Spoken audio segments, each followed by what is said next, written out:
Salut à tous, j'espère que vous allez bien. Aujourd'hui on se retrouve pour une nouvelle vidéo qui va vous parler de pandémie, de crise et de cataclysme en tout genre avec le nouveau jeu Pandemic Legacy, la saison numéro 2. C'est édité chez Zman Games, c'est distribué par Asmodee. En français ça vaut 80 à 90 euros, c'est pour 2 à 4 joueurs, c'est du full coop, donc soit tout le monde gagne, soit tout le monde perd. Et vous avez deux zones de jeu, on va dire, de 1 heure à 1 heure et demie en termes de partie. Pour ceux qui ne connaîtraient pas le Legacy Pandémie, donc on peut très bien connaître le jeu Pandémie, mais le mode Legacy, on peut pas tellement savoir de ce qu'il en est à l'intérieur. Sachez qu'en fait c'est le jeu Pandémie, mais revisité avec plusieurs choses qui vont se passer durant une année. Effectivement, dans les jeux, donc il y avait une saison 1 qui est sortie, à savoir que la saison 2 peut très bien se jouer sans avoir joué à la saison 1 et inversement, donc il n'y a aucun souci là-dessus, il n'y a pas des événements qui suivent, etc. Chose que vous allez avoir, c'est que vous allez avoir beaucoup de flexibilité et de conséquences qui vont arriver dans Pandémie Legacy. Le mode Legacy, ça va vous donner en fait une map qui est entre guillemets statique et figée à l'instant T, et petit à petit que vous allez jouer durant les mois, et bien à chaque mois vous allez avoir son lot d'imprévus, etc. Et donc le mode histoire va augmenter, vos personnages vont vraiment mourir, on va déchirer des cartes, ou chose qu'il ne faut pas faire, malotru, mais voilà, il y a plein de choses qui vont pas rester figées comme une partie simple. Donc voilà ce que propose le mode Legacy pour ceux qui aimeraient savoir qu'est-ce que c'est, tiens, que le mode Legacy. Grosso modo, le synopsis de Pandémie, la saison 2, comme je vous l'ai dit, vous n'êtes pas dans l'obligation de jouer à la première saison pour pouvoir jouer à la saison 2, ce n'est pas vraiment une suite à proprement parler, vous pouvez très bien commencer par celle-ci et faire ensuite la saison 1. Nous sommes des survivants qui vivons du coup dans des petites cités sur l'eau, le monde a été dévasté, il n'est plus ce qu'il n'était auparavant, donc voilà, il y a plein de choses qui ne vont pas, et on joue en fait un petit groupe de survivants qui vont devoir survivre et essayer justement de ramener un peu la civilisation à son apogée, chose qui va être un peu compliquée, puisqu'on va jouer en fait une douzaine de parties, donc toute une année, et au fur et à mesure que l'on va jouer, on pourra mourir, on pourra découvrir certains petits secrets que le monde ruisselle, et d'autres choses. Allez, sans plus attendre, voyons ensemble comment on joue à Pandémie Legacy, la saison 2.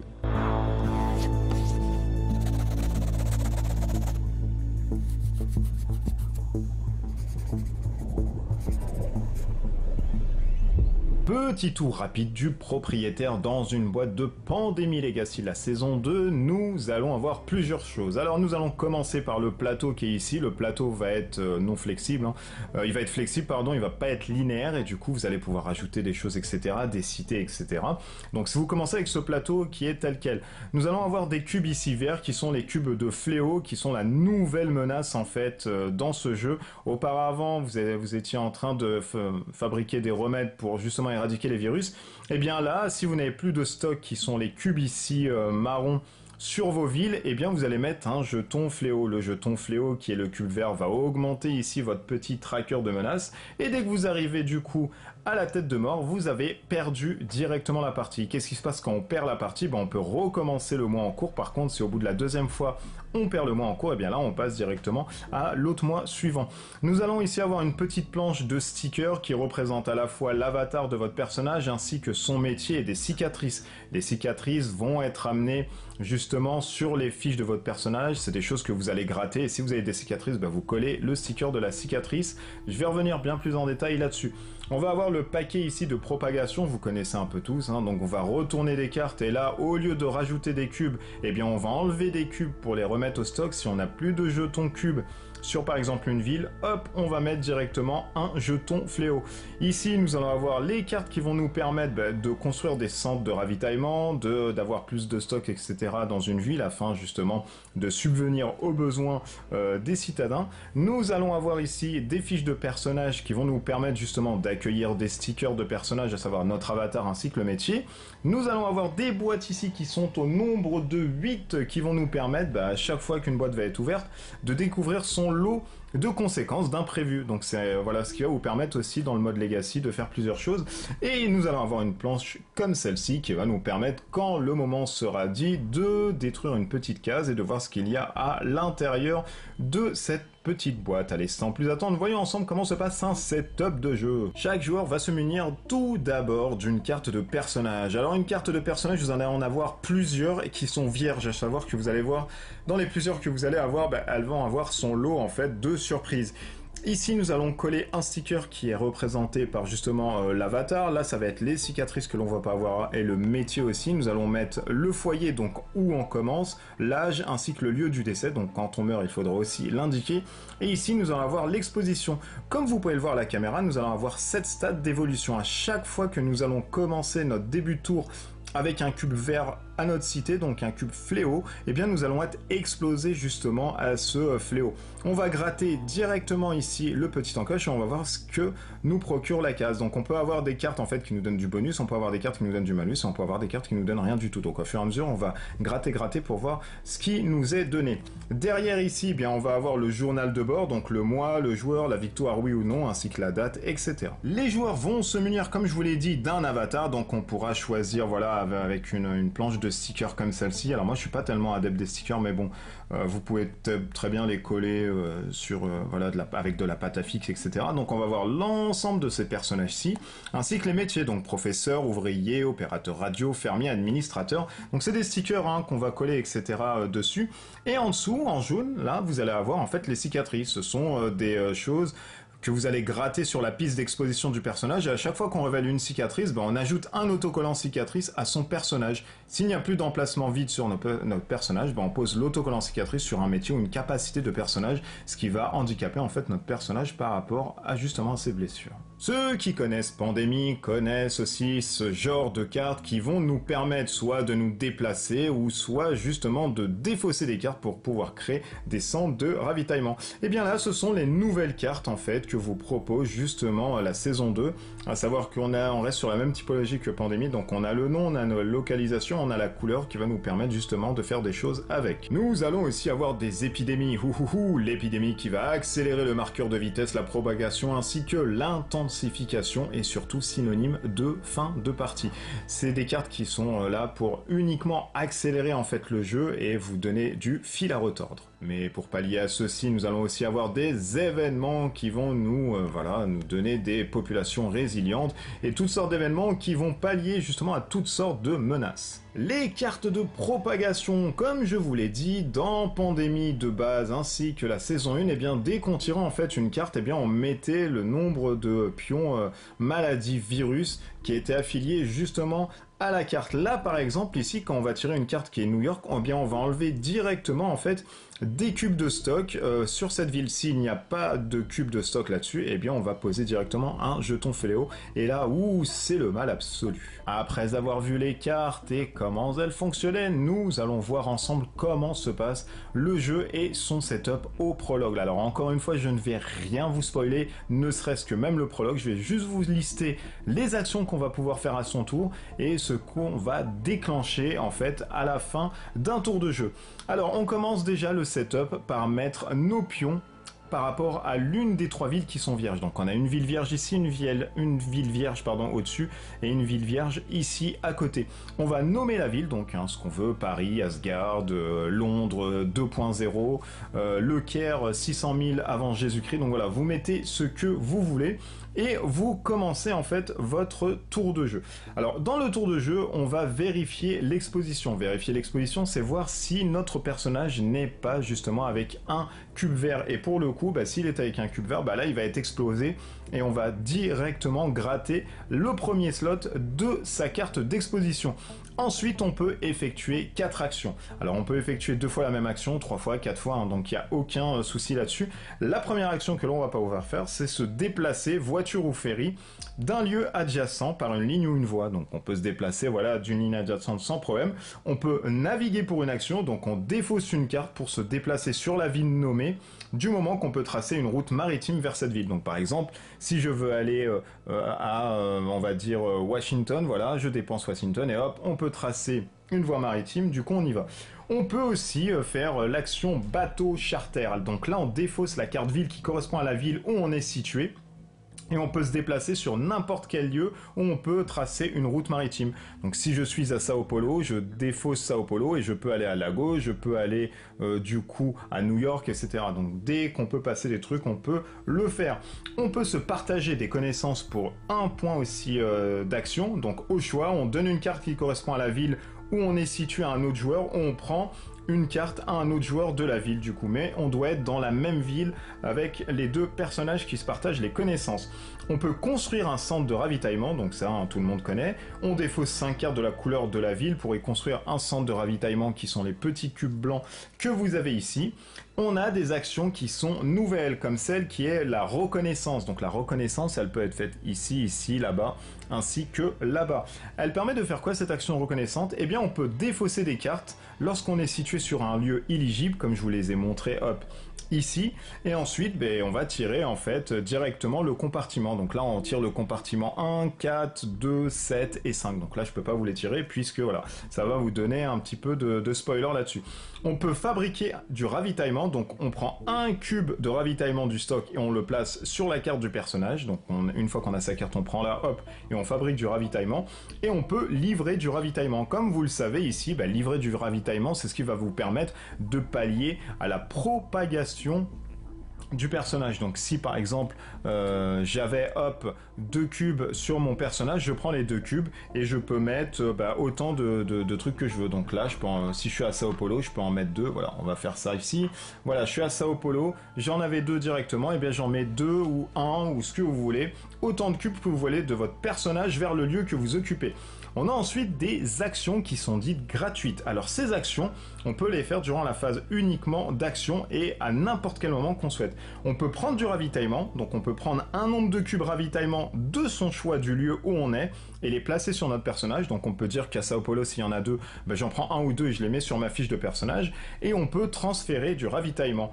Donc là, on peut donner ou prendre des cubes ravitaillement à un autre joueur cité sur le même lieu que nous. Donc si par exemple j'ai Blanc qui est ici, il a 3 cubes, et bien je peux dire à Blanc, tiens je te prends tes 3 cubes, moi ça va me permettre de faire des actions à côté avec. Donc il est possible tout à fait de faire ceci. Une fois qu'on a fini ces 4 actions, nous allons ensuite piocher 2 cartes et résoudre les épidémies. Donc on va piocher directement les 2 cartes qui sont ici, ça va être dans la main, on a une taille de main qui est de 7 comme le jeu de base, etc.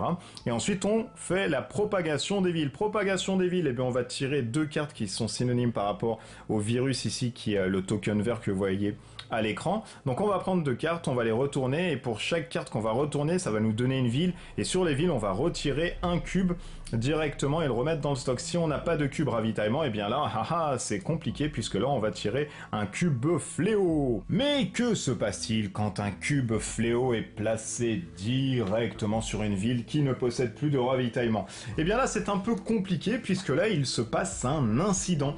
Un incident se produit à chaque fois qu'un cube fléau est placé sur un lieu. Donc on avance le marqueur d'incident de 1 case sur la piste, donc qui est ici, hop, on l'avance. Je le rappelle que quand on arrive à la tête de mort, on meurt directement. Et dès qu'un le joueur qui commence en plus son tour sur une ville où se trouve un cube fléau, donc je le rappelle, il se prend directement une cicatrice entre guillemets, donc il est exposé et il regarde ce que le slot lui dit. Mais que serait Pandémie sans les éclosions? Et elles sont toujours d'actualité dans cette saison numéro 2. Quand une éclosion a effet, donc dès lors qu'on devrait mettre un nouveau cube fléau ici, eh bien il y a eu une éclosion. Une éclosion c'est quoi? On retire un cube ravitaillement de chaque lieu relié à la ville où l'éclosion s'est produite. Du coup une éclosion peut en donner une autre, etc. Donc ça va encore augmenter votre fin de partie puisque les incidents à chaque fois que vous posez un cube fléau, qui sont des cubes que vous ne pouvez pas enlever, donc attention, vous pouvez toujours pallier à faire des choses avec, mais vous ne pouvez pas les enlever. Au fur et à mesure, vous allez avoir, hop, le petit tracker incident qui va monter, et dès qu'on arrive au 8e stade, on est directement mort, et c'est la fin de partie. Et voilà grosso modo comment se joue Pandémie Legacy saison 2, c'est un jeu distribué par Asmodee, édité chez Z-Game Games, ça vaut 80 € pour 2 à 4 joueurs, on peut très bien y jouer solo en simulant 2 personnages, donc il n'y a aucun souci, et c'est pour des parties qui partent un peu de 45-1 heure minimum jusqu'à au-delà, ou alors en dessous, si vraiment là c'est le destin funeste qui s'abat sur vous. Voilà, je me suis pas tellement attardé sur Pandémie Legacy la saison 2, pourquoi? Pour pas vous spoiler spoiler déjà, vous donner les rudiments hein, de tout ce qui pourrait y arriver, et surtout bah voilà, de pas spoiler le paquet Legacy, puisque dans le paquet Legacy, il y a écrit vraiment, une fois que vous avez fini le prologue, eh bien vous pouvez vous lancer dans la partie Legacy. Et je vous fais même pas prologue, puisque voilà, ça va vous permettre de découvrir tout ça directement, et je vous ai listé voilà, le maximum d'infos que j'aurais pu vous donner sur Pandémie Legacy. Vous avez tout à fait voilà, le matériel, etc. dessus. Je vais poser la petite boîte ici. Et du coup, je vais vous donner mon avis après avoir fait le prologue, encore une fois. Donc le prologue vous donne pas droit à certaines actions comme la reconnaissance, etc. Mais du coup, et vous pouvez pas être exposé durant le prologue, mais ça vous donne quand même voilà, un petit goût de partie assez sympa. À savoir que le prologue, on peut le faire autant de fois qu'on veut, donc ça nous permet de faire la main avec voilà, ces nouvelles versions dans ce Pandémie Legacy saison 2. Moi, j'ai beaucoup aimé. J'avais fait 2-3 parties hein, sur la première saison avec un couple d'amis, etc. Et j'avais aimé, mais au fur et à mesure, c'est le sel du jeu, c'est quand vous allez augmenter par rapport à vos mois, à vos objectifs, ben là, ça va commencer à se tituber à droite à gauche, puisque vous allez ouvrir des boîtes, ça peut donner, je sais pas, des situations très néfastes et funestes, etc. Et c'est un jeu vraiment qui joue sur 12 mois, et c'est hyper important d'avoir un journal de bord, etc., et d'être assez régulier dans votre jeu, dans le Legacy, à savoir que vous avez le droit uniquement à 2 parties sur le mois, donc bah, si vous avez perdu le premier mois, vous le refaites, et si vous perdez encore, hop, vous passez directement en février. Donc il n'y a pas de reboot à l'infini sur janvier, si vous perdez, bah vous restez, non. Vous perdez une seconde fois, hop, c'est directement parti sur le mois prochain, et ça vous permet de pas stagner et d'avoir des catastrophes directement qui sont liées à vos pertes ou alors à vos réussites. Donc cette saison 2, moi par rapport au prologue, eh ben, j'ai vraiment aimé. Parce qu'il y a plein de trucs qui rénovent, le fait de pouvoir vraiment construire sur son perso, le nommer, de coller un sticker, même si vraiment j'aime pas du tout le fait de coller des stickers, etc. Mais voilà, vous pouvez très bien les coller sur derrière un carton, mettre de la pâte à fixe, les coller, les récupérer, ça se fait très bien. On vous demande de déchirer les cartes, mais vous pouvez très bien ne pas les déchirer, etc. Donc il n'y a aucun aussi souci là-dessus. Par contre, moi j'ai fait le prologue uniquement, et c'est dur, hein. C'est vraiment vraiment très dur, et je pense que ça va crescendo par rapport à vos parties, donc attendez-vous vraiment à avoir une escalation de puissance qui à mon avis se fait au fur et à mesure des mois. Mais bon voilà, après la replay value, je sais pas ce que ça donne puisque faut connaître en fait la campagne, mais si vous avez aimé la première saison, normalement, vous allez vraiment vraiment aimer la deuxième saison parce qu'il y a plein de petits tricks supplémentaires qui vous permettent voilà, de relancer un peu la machine avec la saison numéro 2. Le petit problème que j'ai moi avec ce genre de Legacy, c'est qu'une fois qu'on a découvert les tenants et les aboutissants de tout ce qui se passait durant la campagne, en fait on fait plus rien avec. Là où la première saison on pouvait jouer quand même à Pandémie dans le jeu de base, etc., puisqu'on avait des pions virus, etc., et ben là on peut pas parce que c'est tout un nouveau jeu en fait qui est harmonisé par rapport à d'autres trucs, donc c'est hyper compliqué, et je vous avouerai 80 et 90 euros pour un jeu où voilà vous allez l'acheter et dès que vous allez le finir, finalement la replay value elle va être compliquée là-dessus. Ça va être chaud. Moi, à vous conseiller, ça serait vraiment un achat groupé si vous êtes 4 joueurs voilà, à vouloir faire la saison 2. 20 balles chacun encore, ça va. Quoique, voilà, on va dire ça reste un peu cher, mais c'est correct. En plus, c'est même pas un jeu que vous pouvez revendre à l'occasion, parce que si vous collez vos stickers pour les récupérer, vous allez vous lever un peu tôt pour faire ça. Mais voilà, donc c'est... Je sais pas, si vous aimez si vous avez aimé la saison 1, partez sur la saison 2 parce que vous allez aussi adorer, mais prenez en compte que c'est quand même 90 euros, que c'est 80 pour ceux qui ont la chance de le trouver un peu moins cher, mais comptez comme 90 euros. 90 euros pour du one shot qui se rejoue pas tellement derrière, c'est compliqué. Donc là, je pourrais pas tellement vous donner un avis, alors que c'est une très bonne boîte, il y a aucun souci là-dessus, hein. Franchement, la campagne, elle doit être vraiment, vraiment chiadée. Enfin, en tout cas, pour le coup, j'espère, vu le prix.